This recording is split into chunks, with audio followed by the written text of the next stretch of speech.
وفاة الإعلامية هبة الزياد بشكل مفاجئ تهز الوسط الإعلامي، لكن قبل ذلك لا تنسى الإعجاب بالفيديو والاشتراك في القناة فضلاً وليس أمراً. تلقى الوسط الإعلامي صباح اليوم خبراً صادماً برحيل الإعلامية هبة الزياد بعد إعلان رسمي نشر عبر صفحتها على فيسبوك يؤكد انتقالها إلى رحمة الله. كلمات موجعة جاءت في البيان حملت بين حروفها صدمة كل من عرفها وواكب مسيرتها المهنية الحافلة.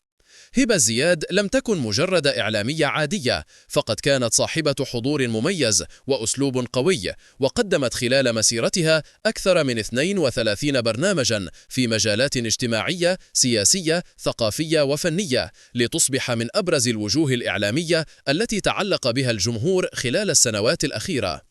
وفي الأشهر الماضية عادت للظهور عبر شاشة قناة الشمس مقدمة الموسم الثاني من برنامج ترند تي في، ما جعل خبر وفاتها مفاجئا وصعب التصديق لدى متابعيها. حتى الآن لم تكشف أسرة الراحلة عن تفاصيل سبب الوفاة أو موعد الجنازة والعزاء، واكتفت بالدعاء لها وطلب الرحمة، فيما سادت حالة كبيرة من الحزن بين محبيها وزملائها الذين عبروا عن ألمهم المفاجئ.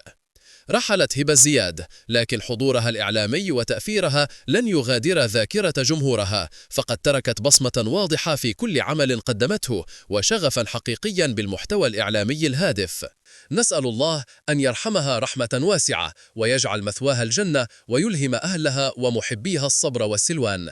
إنا لله وإنا إليه راجعون.